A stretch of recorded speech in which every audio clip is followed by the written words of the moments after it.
Olá pessoas, aqui quem vos fala é Bruno de Andrade e sejam muito bem-vindos a mais um episódio do Lume Podcast, podcast do portal lumeliteratura.com.br. E hoje nós temos uma espécie de estreia aqui, que aliás, esse programa deveria ser efetivamente a estreia desse podcast.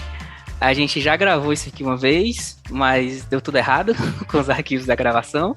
Mas não tem problema, porque hoje é uma nova estreia, porque até o momento o podcast teve apenas entrevistas, mas a gente vai começar também a colocar algumas discussões literárias, conversar sobre alguns assuntos, algumas coisas mais sérias, outras mais leves também, porque a gente acredita que a literatura também pode ser levada de uma maneira leve. E hoje a gente vai falar sobre microcontos. E para isso eu reuni aqui um time de microcontistas, 3 pessoas que inclusive já lançaram livros de microcontos, começando pela escritora que fala mais rápido que eu conheço, uma pessoa que fala muito rápido e que vai me ferrar na edição, a autora de Iceberg, Fernanda Calef Barbeta. Oi, Bruno! Eu vou fazer o podcast assim para facilitar.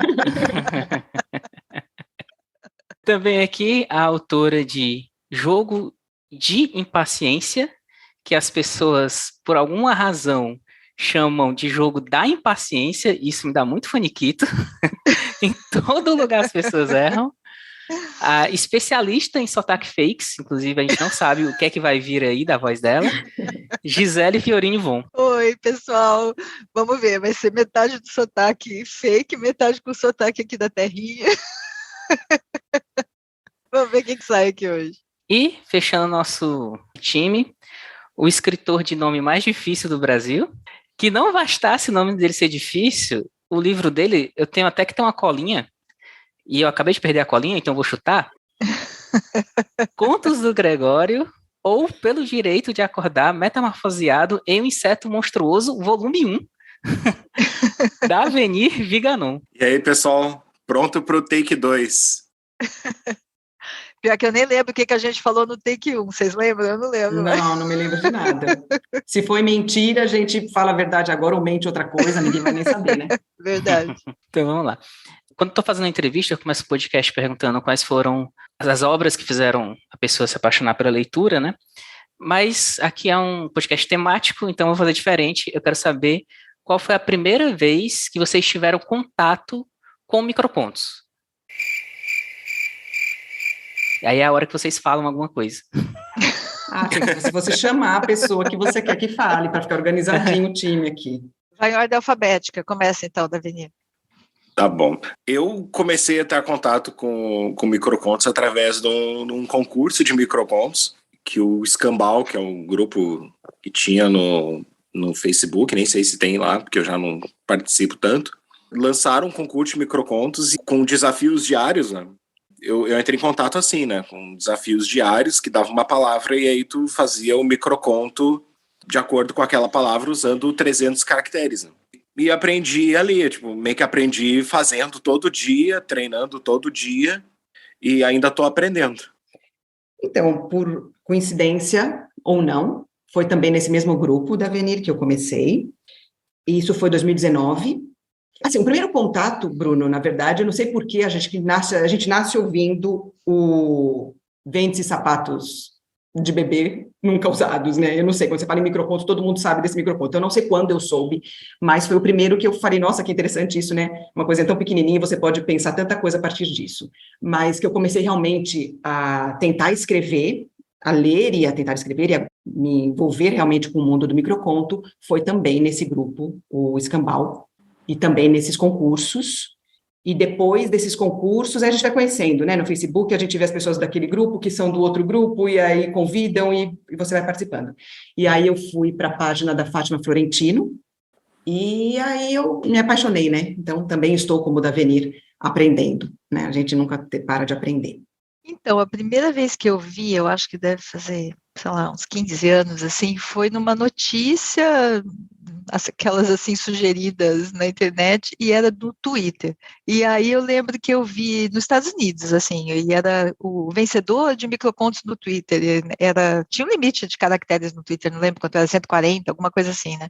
E eu lembro que era uma coisa que tinha um cara, e o cara deu um tiro, e aí o cara morria, e eu falava, caramba, o cara conseguiu contar uma história que negócio tão curto. E nunca mais pensei a respeito. Achava que era uma coisa do Twitter, nem sabia que existia uma literatura de microcontos. É meio vergonhoso falar isso, né? Mas eu não sabia.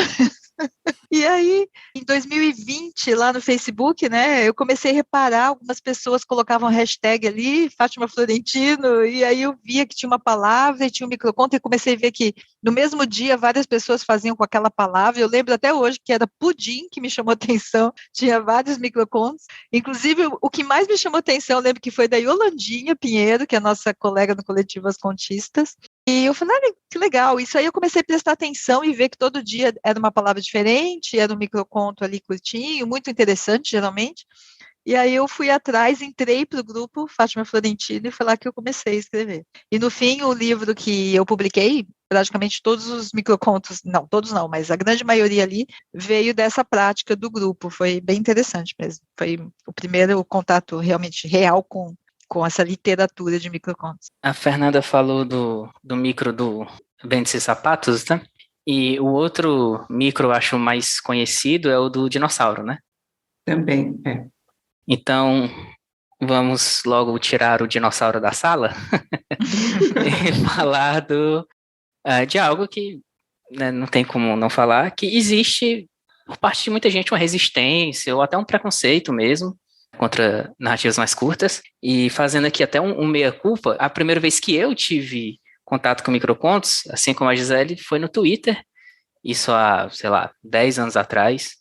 E eu tive essa resistência. Eu pensei, isso aí é coisa de Twitter, sabe? Vai morrer no Twitter, é uma moda, daqui a pouco passa.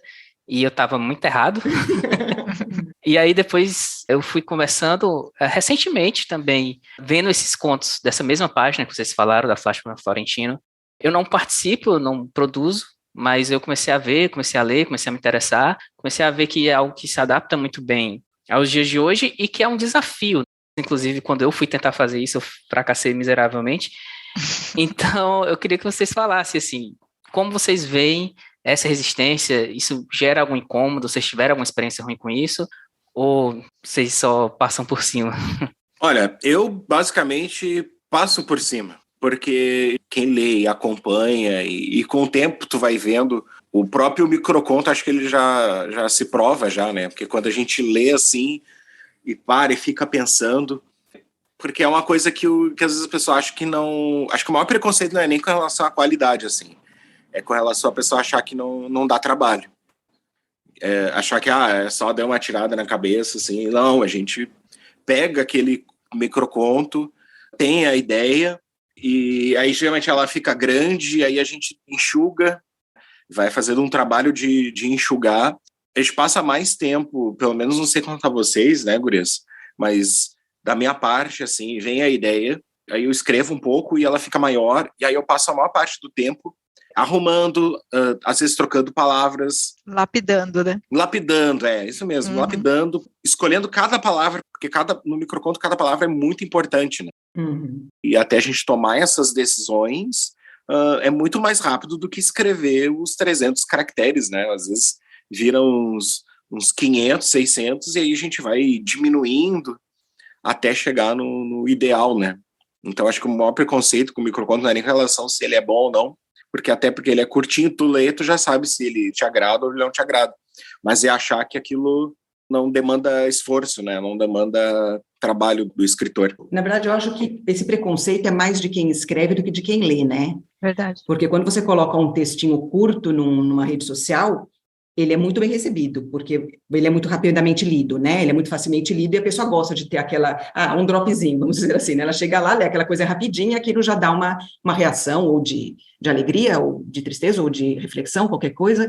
Então, acho que o leitor recebe muito bem. Eu acho que o preconceito, por incrível que pareça, porque todas as pessoas que escrevem deveriam pensar como Davenir pensa, que é como eu penso também, que não é porque é pequeno que foi mais fácil. É óbvio que demanda muito menos tempo, por mais difícil que seja o microconto, muito menos tempo eu escrever microconto que o romance. Isso é óbvio.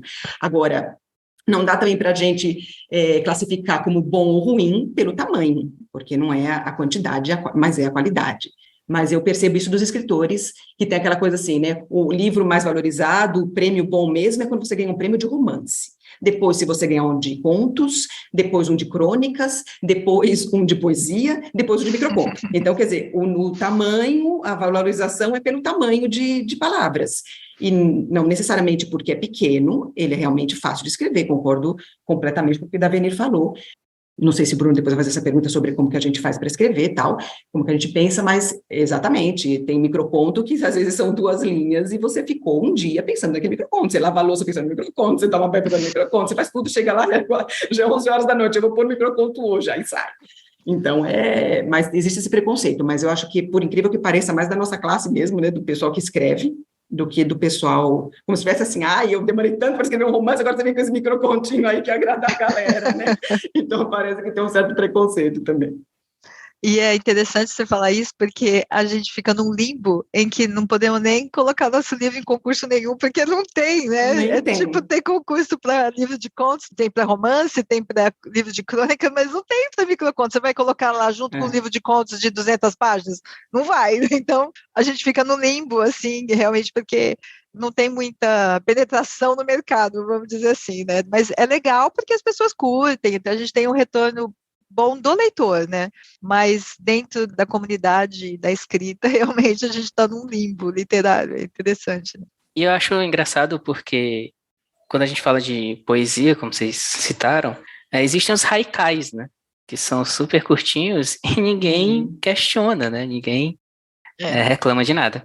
Mas vocês citaram aí o retorno do público, né? Que o público não implica com isso, é ao contrário, vocês têm um retorno muito bom, né? E o microconto tem crescido muito, as pessoas têm se interessado cada vez mais, e ele tem esse retorno muito imediato com a internet. Você consegue postar ali no Facebook, no Instagram, no Twitter, onde você quiser postar, a pessoa lê, ela é impactada imediatamente e já pode dar um retorno, né?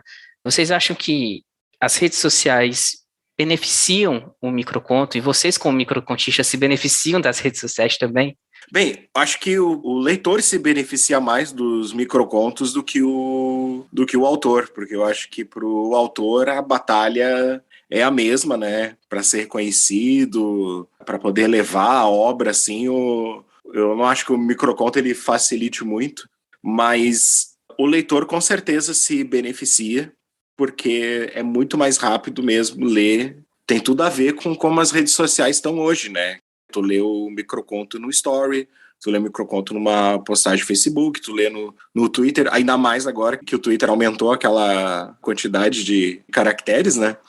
Dá pra dar uma palhinha, né? Tu usa um outro microconto ali e depois mostra o livro. Tem mais ali, leve um livro. A gente consegue fazer aquele contato, é muito melhor, por exemplo, do que pegar um romance e botar uma página do romance. Tu consegue exemplificar muito melhor o que tu faz como microcontista do que botar uma página do romance, né? É engraçado isso, porque a minha relação com as redes sociais, assim, sou meio de amor e ódio, né? Porque ao mesmo tempo em que é uma vitrine muito legal para a gente mostrar as coisas, essa necessidade da gente estar ali o tempo todo mostrando, produzindo e colocando e pedindo para as pessoas, olha, tem aqui meu livro, vai lá checar, vem lá, vem conversar, vem comprar. Isso é muito desgastante, eu acho, assim. Eu gostaria de um universo paralelo onde a gente escreve e as pessoas venham a mim, assim, mas não é assim que funciona. Né? Mas olhando pelo lado realmente da exposição, isso é legal também, né? Se você pensar, tem ali uma vitrine mesmo, é uma estante, né? Eu estou me colocando ali e todo mundo que está passando pode me ver. Então, tem esse lado legal e funciona muito bem, realmente, né?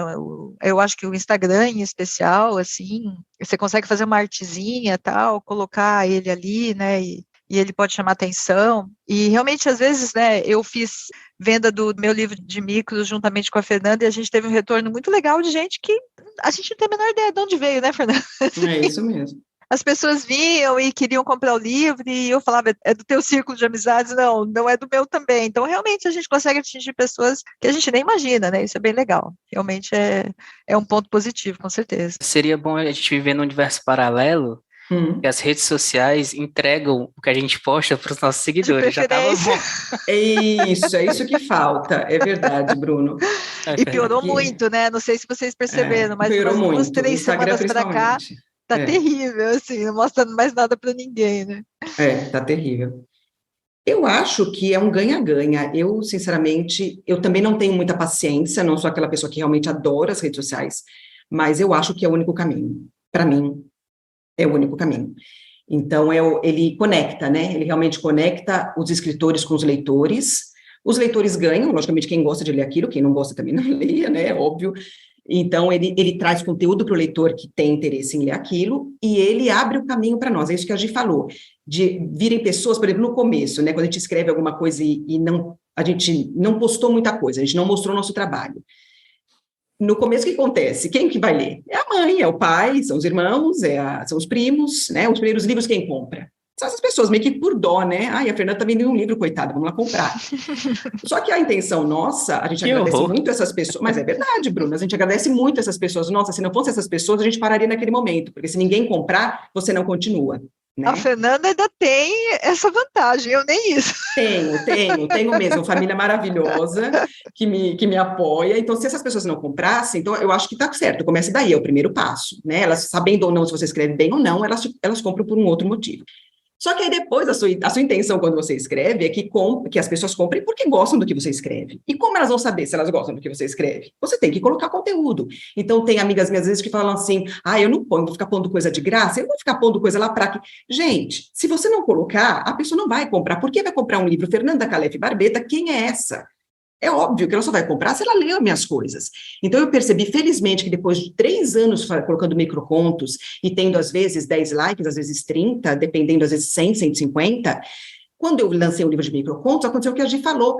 Veio gente comprar que eu falava assim, nossa, que legal, quem é essa pessoa? Ou, é aquela pessoa que me curte, que curte meus... Então, gente, é uma outra alegria, né? Além da alegria da família, lógico, não desmerecendo. Então, eu amo essa possibilidade de poder pôr as coisas, porque senão como eu conseguiria? Eu vou de porta em porta, olha, aqui eu tenho um livro, eu vou declamar. Poderia também, né? Posso chegar num barzinho, é que eu moro nos Estados Unidos, fica mais difícil. Num barzinho e vou ler aqui, gente, quem quiser na saída compra meu livro, pode ser, são outros caminhos. Eu morando longe, mais difícil ainda. Então, se eu não tivesse as redes sociais para postar o meu trabalho, que eu posto com prazer, porque a retribuição é essa que vem depois, ou no próprio momento de um like, na hora que você põe um microconto, tem uma retribuição. Ninguém está fazendo nada de graça. A gente gosta de ter um like, de ter um comentário, né? Que legal, gostei, tal. Então, eu acho, sinceramente, eu sou fã, apesar de também esse estresse de ter que postar. Se você não posta 2, 3 dias, o Instagram te esquece. Mas eu acho que é uma maravilha. A gente está numa época, sinceramente, para nós, é uma maravilha. Se não tivesse isso, eu não sei o que eu faria. Aqui nos Estados Unidos, entre as árvores. Isso é uma coisa que eu me pergunto às vezes, como seria, né, se realmente a gente não tivesse essa vitrine, como que as pessoas iam saber, né, do nosso trabalho? Eu fico me perguntando, não teria como realmente, Não teria como. Mas o que cansa é isso, né, essa obrigatoriedade, porque se você não posta ali com regularidade mesmo, você desaparece, você não está mais no radar de ninguém, né? E agora, nem postando com regularidade, a gente já não está no radar, então tá bem chato mesmo isso. As redes não são perfeitas, mas é um caminho. Eu, sinceramente, acho que o que a gente vende é porque essas pessoas veem a gente na rede social, fora a família, né? Aliás, só para situar as pessoas, o Davini está em Alvorada, a Fernanda está em Michigan, né, Fernanda? Isso. E a Gisele está em Campinas. Isso. O primeiro programa que eu fiz aqui foi com a Carla Bessa. E eu fiquei pensando o tempo todo assim, eu não vou fazer nenhum trocadilho com o sobrenome dela, né? Porque vai ser muita vergonha. Não vou fazer. Aí eu publico o programa, aí no dia seguinte tem um post da Fernanda lá. Olha, gente, esse podcast do Bruno ficou bom à beça. Eu matei sua vontade. É porque a Fernanda não é uma pessoa que se reprime, tá vendo? Ela vive no post dos outros, né? E aliás, também ela falou aí que a família dela compra, né? Se eu tivesse uma parente que o sobrenome fosse Calef Barbeta, eu comprava também, né? Que bom! Porra. Sei lá, depois aparece alguém com taco de beisebol pra... Vai que ela tem ligações, né? Com a máfia, eu tenho uma turma boa aqui para trás das pessoas. Deixa a arma e trago o canole. Mas então, já que a Fernanda até antecipou uma pergunta, que eu quero fazer, que é sobre o processo de vocês, né? Como que... Vocês já falaram dos grupos, onde vocês têm um estímulo de uma palavra, né? Mas eu imagino que eventualmente vocês também devam escrever espontaneamente. O da Avenir, principalmente, porque a gente daqui a pouco vai entrar nos livros de cada um e ele tem um personagem, né? Então tem que estar sempre trabalhando. Como é o processo de escrita dos microcontos para vocês? No meu caso, né, foi em torno do personagem. Eu já fiz contos fora também. Geralmente é assim, né? Como tem o personagem, eu vou trabalhando o personagem, né? Então eu vou pensando em situações que o personagem passaria, assim. Nesse primeiro livro, do Contos do Gregório, o Meu Direito de Acordar, Metamorfoseado e um Inseto Monstruoso, até eu tenho que ler também. Até eu tenho que consultar minha colinha. Faltou o volume 1. Volume 1. Volume 1, exatamente. Eu fiz ele pretensiosamente com a ideia de fazer um volume 2. Esse gira mais em torno do trabalho, então eu pensei em situações que o personagem passaria. E sem me preocupar se o personagem morre no final, porque ele pode voltar no outro. Tipo o Kenny do South Park, morria no episódio outro, né? E sem me preocupar também se ele perdesse o emprego, ou tivesse desempregado há muito tempo, ou se ele estivesse trabalhando muitos anos no mesmo emprego, porque a nossa vida está cada vez mais insólita, né? A do trabalhador brasileiro, às vezes perde o emprego, consegue outro, ou tu fica... às vezes uns 2, 3 anos num, mas parece que tu ficou a vida inteira ali. Então meio que sintetiza essa experiência de ser um trabalhador, né? Muito inspirado na minha vida, mas nem tudo, né? Mas assim, o processo de escrita mesmo, né? Foi primeiro nessa coisa pensando a palavra, mas a palavra geralmente ela fazia viajar e chegar a alguma coisa que não era muito a palavra, e sim era uma coisa que eu tinha passado no dia, por exemplo. Ou um pensamento que deu, ou alguma coisa que eu li, que eu achava absurdo, ou um absurdo por si, né? Situações da vida, assim, né? Que viram microcontos. E aí aquela coisa de lapidar, né? Então, eu também gosto muito da palavra, né? Quando vem uma palavra, e aí eu começo a pensar o que aquela palavra pode gerar. Então, por exemplo, eu começo a pensar se aquela palavra, existe algum ditado popular que usa aquela palavra, ou se existe algum senso comum com aquela palavra, se aquela palavra pode ser usada de formas diferentes, né? Porque tem palavras que elas são várias coisas. Por exemplo, eu até falei da outra vez esse exemplo, né? Na outra conversa da outra vez. Palha, né? A palha pode ser um cigarro de palha, pode ser um chapéu de palha, pode ser aquela palha italiana que é de comer. Então, você pega aquela palavra, ou uma palavra que... tem várias palavras, né, que elas têm vários sentidos, você pode usá-la de várias maneiras. Então, eu vou, assim, tentando para fazer aquele truquezinho da pessoa pensar que é uma coisa e depois você vira e é outra. Então, para você fazer isso, você tem que tentar ver como você vai enganar. Aquela palavra tem que significar duas coisas e, no final, você faz a virada. Logicamente, nem sempre é assim. E é aquilo que o Davenir falou, né, a gente escreve e depois limpa. Eu escrevo e depois eu vou cortando. Às vezes eu mudo a ordem, às vezes eu mudo o personagem. Então, assim, a parte de você ficar limpando depois, ela realmente exige muito.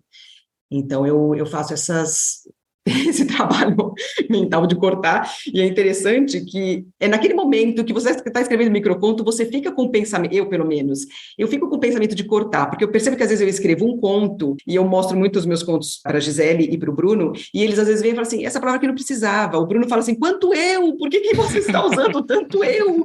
Fala mesmo. Que egocêntrica essa pessoa. Não, isso aí eu não falo, não. E eu falo assim... É verdade, né? Porque quando eu escrevo microconto, mas é aquilo que o Davenir falou também, que a palavra no microconto ela tem um valor muito grande, porque se você escreve alguma coisa com 10 palavras, aquela palavra vale 1/10. Quando você escreve um romance, um conto, você não dá tanta atenção para elas. Então, isso também é uma coisa que as pessoas deveriam valorizar no microconto, de que cada palavra daquela foi muito bem pensada. Não que as coisas, não, né, cada coisa no seu lugar, né? Mas, assim, é uma das coisas que valoriza o microconto, que faz o microconto ser tão interessante, porque todas as palavras são importantes. Então, eu sei que eu vejo meus primeiros microcontos dessa época de Escambau, e hoje eu olho e falo assim, ai, Fernando, por que você escreveu tudo isso daí? Você poderia ter cortado essa palavra, aquela outra, se você juntar essa fica outra coisa. Então, você pega essa mania, né, de cortar as coisas. E aí eu estou realmente com a cabeça para o microconto. E outra coisa da cabeça, que além da palavra, eu faço também, como o Davenir falou, de ficar observando as coisas do mundo. Então, por exemplo, se me dão a palavra, eu parto da palavra, né? Então, como eu partir da palavra, não vai me vir nenhuma ideia do dia a dia. Geralmente, ela vai vir dessas coisas que eu falei, né? De pegar, às vezes, um oposto, um antônimo, alguma coisa assim, um sinônimo. Uma coisa que eu faço bastante também é, se não vem a ideia de jeito nenhum, eu ponho a palavra no Google. E aí você põe aquela palavra no Google, vamos dizer, pensamento, vai, não sei, você coloca lá, não, vai, guarda-chuva, você põe lá guarda-chuva, e aí vem alguma coisa sobre o guarda-chuva, você descobre que o guarda-chuva está num ditado popular, você descobre que o guarda-chuva em outro lugar é falado de outro, aí vem a ideia. Agora, eu também fico com a cabeça aberta quando eu falo assim, eu quero escrever microconto. Por exemplo, no livro eu usei muitos que eu já tinha, mas eu quis fazer inéditos. Então, eu ficava atenta, né? A gente tem que ficar atento, acho que tudo que a gente escreve, pode ser um conto, um microconto, um romance, qualquer coisa, você tem que se abrir para a ideia, senão a ideia não vem. Eu, pelo menos, sou assim. Se eu não estou na fase que eu quero escrever, não vem nada. Se eu falo, não, você começa a perceber as coisas acontecendo, né? Então, aquela folha que caiu da árvore, não é a folha que caiu da árvore, é um microconto. Ou você fala com alguém e aquilo vira um microconto. Às vezes eu escrevo alguma coisa no WhatsApp para alguém em resposta e falo, quase que eu escrevi um microconto aqui. Aí eu pego aquilo que eu escrevi para a pessoa e vira um microconto. Então, você tem que estar aberto, porque senão a ideia passa, né? Ela vai aparecer ali, porque as folhas continuam caindo todos os dias, mas aí você não viu que aquela folha caindo é um microconto. Então, tem essas duas coisas. Ou você pegar aquela palavra e ficar ali martelando naquela palavra, ou simplesmente ficar aberto e as coisas vão aparecer na sua frente e vão virar um microconto, e é muito interessante, né? Muito gostoso. E na cabeça da gente tá sempre uma maravilha. Mas depois... Até aquela ideia ruim, na hora que veio assim, nossa, que maravilha. Vou até pegar um papelzinho aqui, vou anotar. Que maravilha, eu sou o máximo. Sou o máximo. Mas nem sempre é bom, né? Já me aconteceu muito de eu achar assim, como você disse, que ideia, vou usar isso. Gente, quando eu começo a escrever, eu falo, meu Deus, como assim? Não encaixa nada aqui nisso daqui, a ideia não é uma ideia, né? Parece que... E já aconteceu com vocês de pensar, às vezes acontece quando eu estou dirigindo, eu falo, nossa, que ideia sensacional, não posso esquecer, é tão boa, porque, nossa, daí eu penso, eu não vou esquecer uma ideia excelente dessa, deu 20 minutos, o que era mesmo? Eu não tenho a menor ideia do que era. Aí eu fico tentando, gente, como que era? E na hora eu penso, é muito bom, eu jamais vou esquecer isso aqui. Inesquecível, essa ideia é inesquecível. Totalmente. Aí tu não anota e fica o resto do dia lamentando. Aí não consegue trabalhar em mais nada, né? Tentando lembrar. Essa ideia que eu tive meio-dia quando eu tava comendo. E o que acontece comigo, eu sei que acontece com a Gisele também, que ela já me falou, às vezes eu tenho uma ideia e aí eu anoto umas palavras-chave.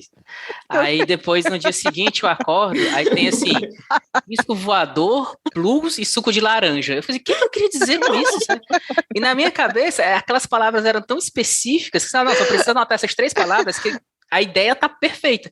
E eu fico, o que era isso? Mas você não lembra depois, com as 3 palavras, você não lembra? Eu também, não acontece com você, comigo exatamente. Eu, às vezes, estou em um lugar e eu escrevo assim, velho olhando pela janela, pinico. Depois eu vou ler e falo assim, que velho, que janela, que ideia que era essa?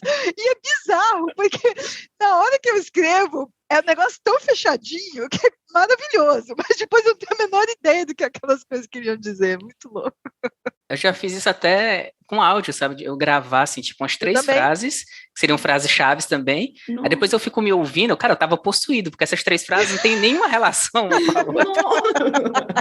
Olha, eu não sei se, vocês falando isso, eu não sei se eu sempre me lembro ou eu me esqueço que eu tinha que me lembrar de alguma coisa, porque eu acho que eu sempre me lembro, só se eu não lembro que eu tinha que lembrar. Mas, Gisele, tu não falou do teu processo. Então, o meu processo é um pouquinho diferente, assim, eu nem sei explicar muito bem, mas vem aquela palavra e aí, de algum modo, vem toda uma historinha, né? Porque, na verdade, eu sou uma contadora de historinhas, então vem toda uma historinha mesmo, com personagem, com tempo, com espaço, com acontecimentos passados, futuros, e eu faço um pequenino recorte ali, né? E os meus microcontos, muito diferentemente da Fernanda, eu não trabalho com esse minimalismo todo, não. Os meus geralmente estão no limite ali dos 300 caracteres, assim.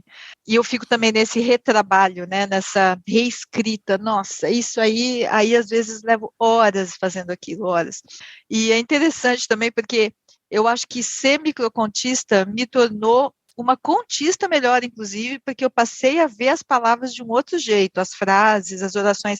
Se eu escrevo a menina que estava dançando, no microconto você tem que falar a menina dançando, não dá para colocar que estava dançando, né? Você tem que cortar muita coisa, você tem que reescrever, você tem que trocar palavras, né? Você tem que cuidar para não ficar 2 adjetivos perto um do outro, 2 mas, blá, blá. Então, isso me transformou, eu acho que isso me ajudou muito na escrita de um modo geral. Eu acho que eu escrevo melhor hoje por causa dos microcontos, inclusive, me ajudou nesse sentido também.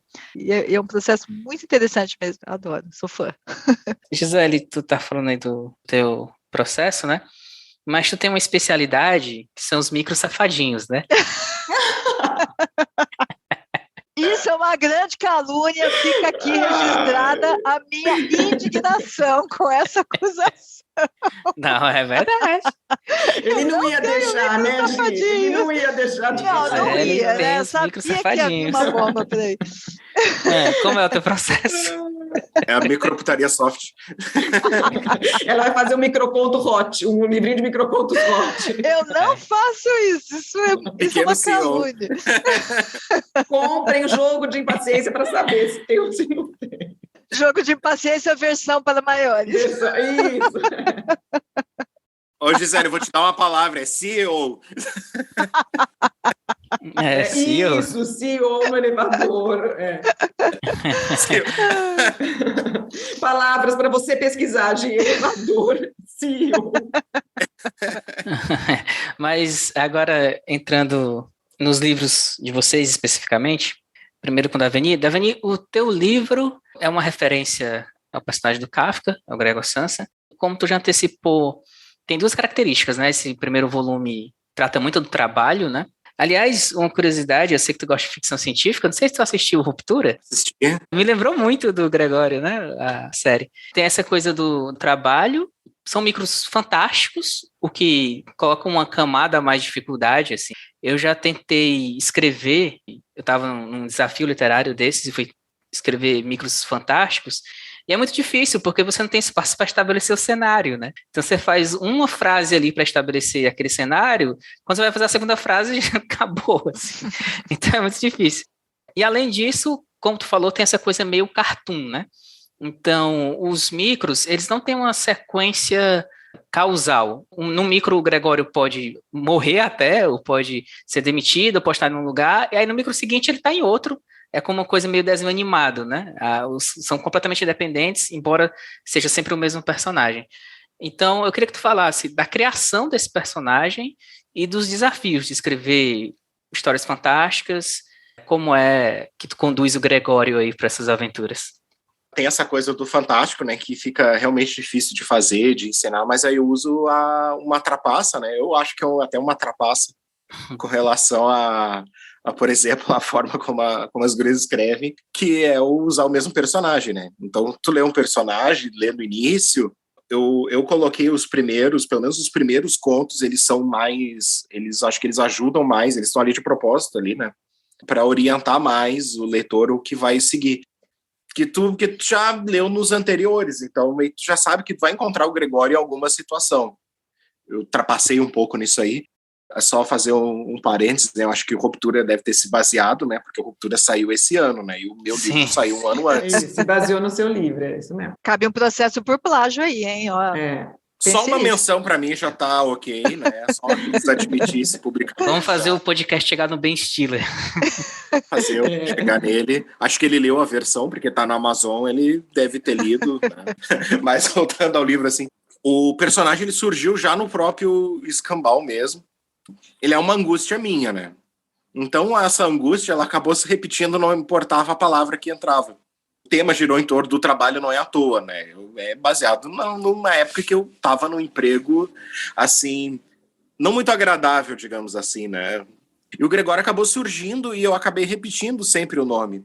E eu via que o mesmo tipo de situação, tragicômica, né? Que é como eu gosto de escrever o Gregório, era bem tragicômico.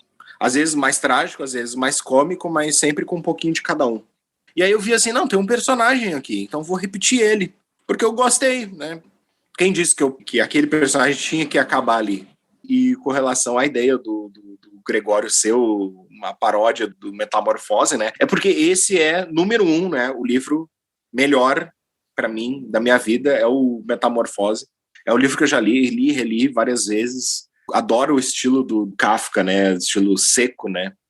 De falar normalmente de coisas absurdas, até do não explicar as coisas, enfim.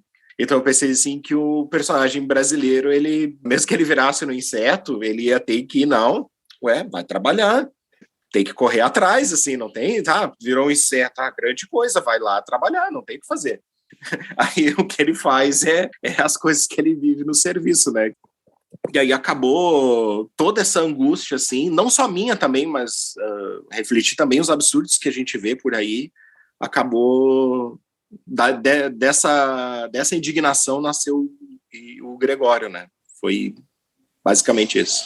Fernanda, o iceberg, como a Gisele até já falou, tu trabalha sempre de uma maneira muito, muito minimalista, né? Tu já falou que gosta de ir enxugando, e realmente qualquer palavra sobrando no micro grita muito, né? Foi algo que foi divertido de acompanhar, assim. Eu ia vendo teus micros e eles iam ficando cada vez menores. Como é que tu foi desenvolvendo esse estilo, assim? E como que tu concatenou isso no livro? Tu escolheu micros realmente os que eram menores, foram só os preferidos? Como é que foi o processo de organização dessa coletânea? A questão do microconto ficar cada vez menor é interessante porque parece que foi o microconto que me encontrou. Parece que eu me encontrei no microconto, eu encontrei como eu gostaria de escrever. Não é que eu tenha feito um esforço inicial de falar, o microconto tem que ser pequeno. Eu acho que não, eu acho que tem vários estilos, como o da Gisele, cada um escreve como quer. Na verdade, eu fui percebendo, quando eu fui diminuindo, que aquele é o meu estilo. Parece que o microconto que encontrou o meu estilo, e não que eu encontrei o meu estilo no microconto. É muito engraçado falar isso. Mas sabe quando você chega assim num resultado e você fala assim, é assim que eu gosto de escrever? Sabe, eu nasci para escrever pequeno, eu nasci para escrever pouco. Como se o que eu escrevia maior fosse sempre um treino. Antes de enxugar, eu não tinha chegado ainda no que eu queria, mesmo que eu não soubesse que eu queria aquilo, né? Isso, acho que é mais isso, eu não sabia que eu queria uma coisa pequena, né? Assim, eu tenho que escrever pequenininho. Depois, quando eu comecei a perceber que os menores eram os que mais me atraíam, em que eu tinha essa coisa de falar, poxa, eu consegui em tão pouco espaço contar alguma coisa, então eu acho que essa realização, né, essa coisa de falar, nossa, eu consegui, então eu fui cada vez mais, foi pegando uma obsessão mesmo, de cada vez mais diminuir, não nos caracteres em si, mas no número de palavras. E a palavra pode ser até comprida, pode ser até uma palavra longa, não é esse o problema para mim, mas que sejam poucas palavras para contar aquela história. Então virou realmente meio que uma obsessão, e eu fui cada vez tentando menos. Nem todos ficam bons, é lógico, tem uns que talvez eu corte tanto, chegou num ponto que eu pensei assim, eu acho que eu vou começar a cortar tanto, vai ficar meio incompreensível. Porque quando você tira palavras, logicamente você tira informação. Então eu falei, eu tenho que tomar cuidado aqui com a informação ser completa. E uma coisa que me ajudou, que até a Gi que sugeriu para mim que eu colocasse no livro, e a Paulinha também, a Paula Giannini, né, que faz parte do coletivo As Contistas, de usar o título. E aí o título, às vezes, ele tira uma parte muito grande, porque um título explica muita coisa. Então, quando eu descobri, então, que eu tinha essa ferramenta, que era um título, e que ele me ajudaria a reduzir ainda mais a informação dentro do microconto, então eu comecei a usar o título como realmente um aliado. E aí eu coloquei títulos em todos os meus microcontos, né? A gente tinha falado para mim, coloca título, não tinha colocado. Ela falou, como a pessoa vai achar, vai falar, eu gostei do que é na página 14. Não, tem que ter um título, né? Ela me sugeriu e eu achei ótimo, porque daí eu vim com essa coisa de usar o título também como uma informação. E aí pro livrinho, eu tinha muito já, a Gi, que depois ela vai falar do dela, né? Mas a Gi foi convidada para participar dessa coleção 3 do Mulherio das Letras. E aí ela falou, você escreve também, vamos junto, né? E aí eu tinha um livro já quase pronto, já tinha bastante coisa, eu falei, então vamos. E aí a gente tinha um número limitado de páginas, né, toda aquela diagramação, tudo aquilo faz parte do coletivo, até muita gente já aproveitando aqui, gente que fala assim, letra pequenininha, não gosto. Gente, não é culpa nossa no coletivo, a gente teve que seguir toda uma diagramação ali. E aí eu peguei e fui pelo número de páginas que tinha, peguei alguns, como eu já disse, né, na hora de pegar, você tem 50, você gosta de 2, mas tudo bem. E aí eu peguei uma quantidade que eu achei que era aceitável, e aí eu comecei a criar outros. E aí, quando chegou no número certo de microcontos, aí a gente mandou, e aí teve todo um processo bem longo, tal, até chegar no livro final. Então, foi assim. A Gi, minha parceira aí que me incentivou, então por isso que nasceu o meu iceberg irmãozinho do jogo de impaciência. E eu amo, acho Eu genial. amo o seu também. Fico abismada, assim, com a capacidade de dizer tanto com tão poucas palavras, porque eu sou meio prolixa aí no microfone. Ah, mas o seu fica tão lindo. Aliás, falando de título, é o meu maior arrependimento em relação a esse livro, é o fato de que eu nem pensei em título, eu simplesmente coloquei a palavra que originou o microconto, lá do grupo da Fátima. Aí outro dia eu abri, sem querer, assim, porque eu nem lembro mais os livros que estão naquele livro, eu abri o microconto chama Vômito. Eu falei, cara, que coisa horrível. Mas isso não é o pior. O pior é que a Gisele tem 2 micros com o mesmo título no livro. Nossa, eu não tenho 2 percebi. micros com o mesmo título. Eu quase chorei quando eu descobri isso. Eu não acredito que isso passou. E passou por um monte de gente, né? E passou. Eu nem percebi. E às vezes as pessoas destacam um deles e falam, gostei desse aqui. Eu falo, putz, tem outro com o mesmo nome. Daqui a pouco a pessoa vai achar lá o outro que tem o mesmo nome. Mas eu me arrependo demais de não ter pensado nesses títulos. É o meu maior arrependimento mesmo. Mas numa edição tu coloca Vômito 2, o retorno. Eu gostei do vômito. Qual vômito você gostou? Nossa, que horror. Tem 2, qual deles? Não é vômito que tem 2. Não é. Pior que eu tenho um conto com o mesmo nome. Tem esse detalhe. Nossa, mas eu nem percebi. É verdade. Eu tenho um conto com esse nome e 2 microcontos com esse nome. É disso o nome agora, né? Que as pessoas não devem fala, pessoas comprem o livro para descobrir. Comprem o livro e descubram qual é o conto duplicado aí no livro. E digam qual deles você mais gostou. E de brinde você ganha o conto.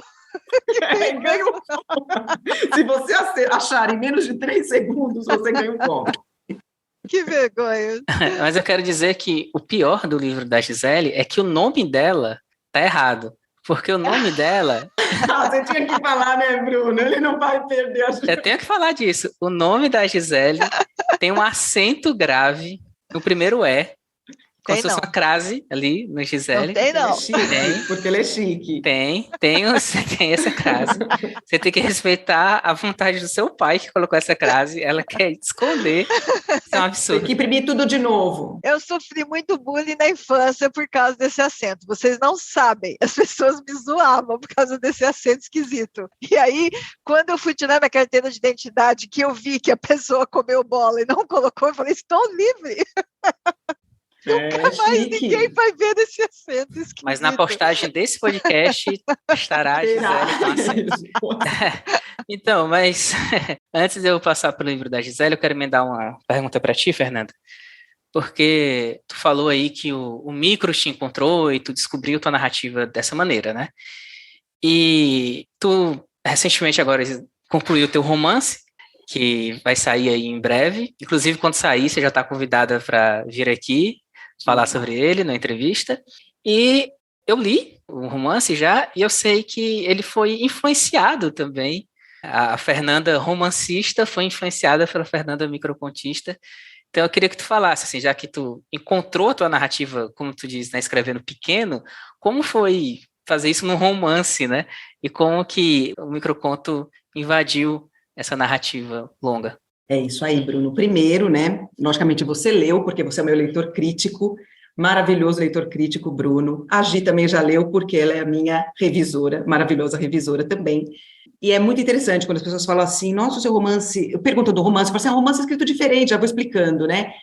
Eu explico que é a microcontista querendo escrever um romance, porque eu escrevi o romance com essa pegada que me descobriu, como eu disse, que é das pegadinhas, das narrativas curtas. Então, eu fiquei com vontade de escrever um romance. Eu falei, eu quero escrever um romance, eu quero escrever uma história longa, mas eu não queria escrever uma história longa como um romance normal, né? Os parágrafos normais e tal.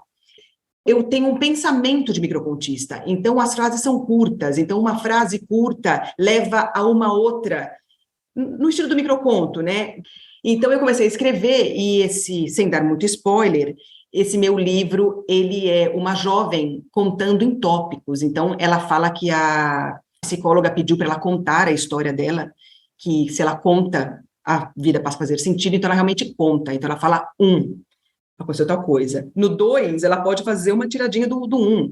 No 3, ela faz aquela palavra que ela pegou no dicionário sobre aquilo. O 4, ela faz uma receita. O 5, então, assim, eu vou quebrando toda uma narrativa em tópicos, como se fossem microcontos. Logicamente, a história é um romance, por quê? Porque ela tem começo, meio e fim, ela tem os personagens, ela tem toda uma, vocês leram, vocês sabem, ela tem toda uma história, mas ela é contada dessa forma para eu ter essa chance de colocar algumas coisas menores ali, que é a cabeça de microcontista.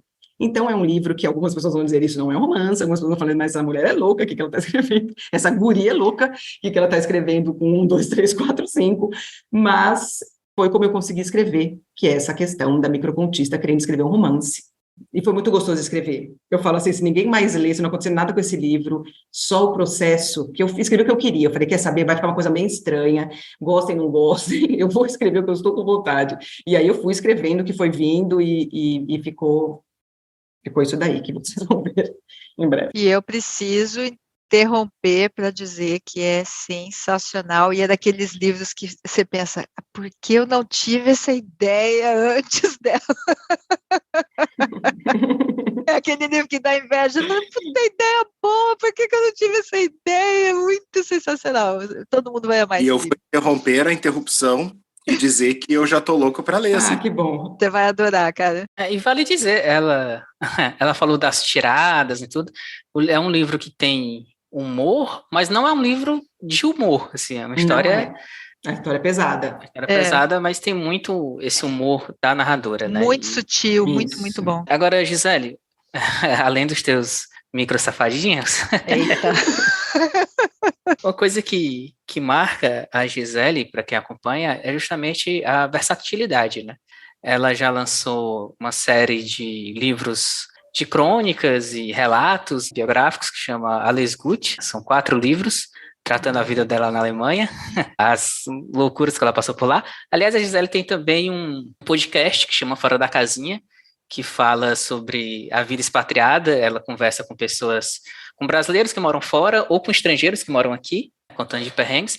E a Fernanda já participou também lá, então verdade. Indico que as pessoas ouçam. Então, a Gisele tem essa série de livros que são engraçados, leves, é mais para o humor. Depois ela lançou Pele Velha, que é um livro super pesado. Maravilhoso também. Completamente diferente. E eu escrevi uma resenha do Pele Velha, tá lá no Lume, convido também as pessoas a lerem. E isso se reflete muito no jogo de impaciência. O jogo de impaciência, os contos são divididos em 4 naipes do baralho, cada naipe representa ali um sentimento, alguma coisa assim, alguns que têm uma pegada mais política, coisas envolvendo dinheiro também, outros envolvendo natureza, os de espadas são os micro desafiados, né, mais engraçados e tal. Então, eu quero saber como é para ti trabalhar dentro dessa versatilidade, explorar todos esses temas nos microcontos, né, porque você não se especializou numa coisa, né, você abrange tudo, e como foi montar esse livro, dividir esses temas, escrever os micros para cada um desses temas, como foi o processo do jogo de impaciência? Então, agora chegou a hora de jogar confete, né? Porque eu tenho que agradecer a esse que vos fala. O Firulento fala assim, está aqui que vos fala. É, Firulento, né? Vai esperar. E o livro tem um prefácio lindíssimo, escrito por esse que vos fala também. E realmente foi um processo muito interessante, e nós fizemos juntos, ele me ajudou muito, o Bruno que está aqui, porque eles não tinham realmente uma unidade, tipo, eu atiro para todo lado, né?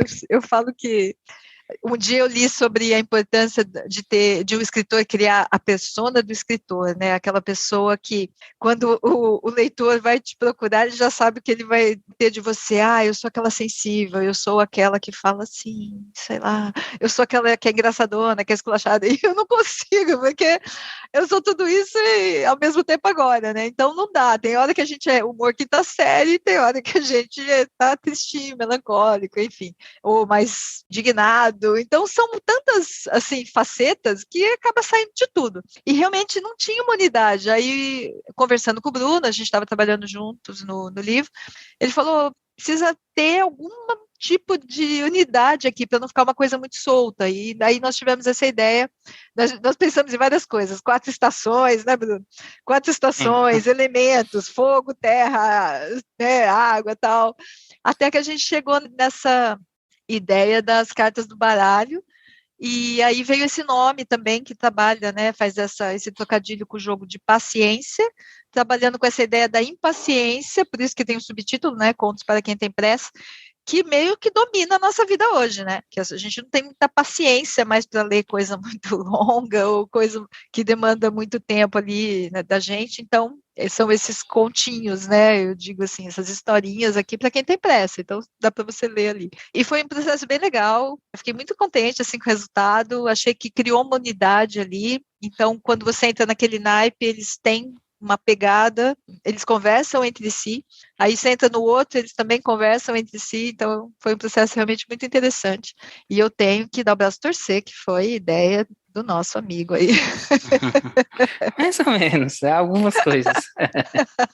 Tô falando aí em persona literária, né? Não posso fechar portas, então... Ai, que vontade de fechar as portas! Melhor não. Dá uma vontade de fechar as portas, mas deixa pra lá. Bom, então, agora falem como a gente encontra vocês, como encontra os livros de vocês. A Fernanda acho que esgotou os livros dela, né? Mas temos uma notícia? Vou imprimir de novo! Tá imprimindo. Em primeira mão vem essa notícia maravilhosa. Mão. Teremos novos icebergs por aí. É isso aí. Titanic que se prepara. Então, é a hora do jabá. Façam aí o jabá de vocês. Como é que a gente consegue os livros de vocês? Vou começar primeiro pela ordem alfabética, então. Bem, para me achar é só digitar o meu nome, que dificilmente vai aparecer outra pessoa. No mundo, né? Se acertar o nome, a pessoa se aparece. Mas acertar o nome, aparecer ou não aparecer, porque você errou o nome, tente de novo. Eu tenho inveja disso, Davi, porque eu me chamo Bruno de Andrade Paula. Qualquer possibilidade com os meus nomes já está registrado, sabe? Bruno de Paula, Bruno de Andrade, B Andrade Paula, B Andi Paula, tudo. Não existe nenhuma possibilidade. Então eu uso Raposa lá também por isso. Não dá para usar meu nome. É verdade. Nome bonito, mas é... Bem, eu sou facílimo de achar. Geralmente respondo ali no Instagram, né? Eu tenho um canal de arte de análise que no momento está desativado, mas os vídeos estão lá. Não removi, porque eu pretendo ainda retomar o canal. Então, para me achar, pode me achar ali digitando o meu nome na Amazon. Você vai achar o Contos do Gregório. Vai achar a versão digital de alguns contos solo que eu lancei, que eu coloquei lá também. Vai achar na loja da editora Caligo 2 antologias que eu lancei. Primeiro, a Outros Brasis da ficção científica, que esse é o meu lado mais... que eu gosto muito de ler ficção científica. A segunda antologia, que é Steampunk. E também já vou dar um spoiler para vocês, que a próxima antologia que vai sair, que é a Cyberpunk agora. Outros Brasis Cyberpunks. Como o próprio nome diz, né, vai ser contos cyberpunk que se passam no Brasil. Então, quem tiver aí, que estiver ouvindo e já pode ir pensando no seu conto lá para participar, que em breve ele já vai estar com edital e outras novidades também. E é isso aí, é bem facinho de me achar. Fernanda. Então, meu livro Iceberg, ele tinha acabado, né, em papel, depois de uma maravilhosa campanha junto com a Gi. Então, o Jogo de Paciência e o Iceberg juntinhos, vendidos em combo, foi uma loucura, e aí acabou. E aí eu até desisti de imprimir, falei, vou fazer só um e-book, mas houve uma procura, nada muito... muito escandaloso, mas houve alguma procura. O mercado exigiu. O mercado exigiu. Fizeram fila, né? Veio gente aqui até em Michigan para me pedir. E aí eu resolvi, então, imprimir mais algumas unidades. Deve sair agora até o final do mês, né? Já foi um pedido para a gráfica, né? Mas parece que demora aí quase 30 dias. Então, no final do mês a gente volta, eu e a Gi, com o nosso combo. Baratinho, aguardem. Gente, aguardem. E enviado frete gratuito do Brasil. A gente vai fazer depois as propagandas, então é isso aí. Eu tô no Facebook, Fernanda Calef Barbeta. No Instagram eu mudei, eu queria usar Fernanda Calef Barbeta também, só que eu já tinha um pessoal, e aí eu fiz uma confusão, mudei o meu entre verso de prova para Fernanda, mas aí eu já tinha outro, não podia pôr, aí eu pus ponto, pus tracinho, fiz de tudo. Hoje ele então eu tenho que esperar o outro bloquear realmente. Ai, peraí, o Fernanda Calef Barbeta pessoal sumir, né, porque você pede para deletar e o Instagram te dá 30 dias, vai que você muda de ideia, né, então eu tenho que esperar para voltar para o meu nome, mas Fernanda Calef tá ponto Barbeta. Mas se colocar Fernanda Calef Barbeta no Instagram, eu apareço lá, né? E é isso daí. Eu tenho meu site também, entreversoseprosas.com.br. E aguardem mais icebergs impressos e aguardem o meu novo livro também, como o Bruno disse, que é o meu leitor crítico maravilhoso. Gente, se você tem um livro aí para ser lido criticamente, o Bruno, e a Gi, que ela está querendo também competir com ele, porque ela é revisora, mas a bichinha é leitora crítica também. Ela faz uma revisão ultra, ela é mais do que uma revisora. Então, procurem os dois para esses serviços também, além de escritores, de entrevistadores de podcast e tudo, eles fazem isso também. Obrigado. Gi, com acento. Então, eu também estou na Amazon, quem colocar meu nome lá vai ver tudo que eu tenho por lá, são 4 livros da série Les Good, que é sobre o meu primeiro ano lá na Alemanha, onde eu morei por 8 anos, e o primeiro ano foi particularmente rico, vamos dizer assim, de experiências. São maravilhosos. Então, eu tenho essa série de livros, tenho Pele Velha também está na Amazon, e o Jogo de Paciência não está na Amazon, mas está comigo, quem quiser só entrar em contato, que a gente manda aí, mas esperem, porque daí saiu da Fernanda, quem não tem da Fernanda ainda aguarda um pouquinho, que vocês pegam uma promoçãozinha especial, eu levo os 2 juntinhos. Mas quem já pegou o meu também quiser pegar o da Gi, a Gi tá vendendo. É verdade. Ou quem quiser só da Gi também. E tudo que eu já escrevi, apareceu em algum lugar assim, eu tenho no meu Linktree lá no Instagram, só ir lá na bio, dá uma clicada lá, que acha. Tem coisas em toda parte, então é só ir lá no Linktree que consegue achar tudo. E o meu perfil no Instagram é @GiselleBom, tudo junto, facinho de me achar também. E tem um em inglês também, que aí... Esse inglês é meio palhaçada, né? Não é nada, é ótimo. É gisele.fiorini.bom. São alguns micros, alguns do livro, mas quase, acho que só 2 do livro até agora, e alguns que saíram no Facebook que eu traduzi e está por ali também.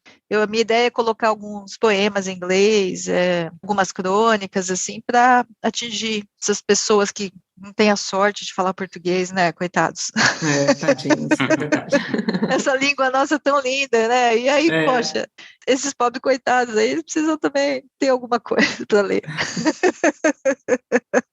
É quase um trabalho de caridade para eles, né? Não é? Poxa, eles têm essa língua tão pobre, a gente tem que dar um pouquinho para eles ficarem felizes. Tem pouquíssimo conteúdo em inglês na internet, pouquíssimo, né? Eles não têm o que ler. Eles não têm o que ler, coitadinhos.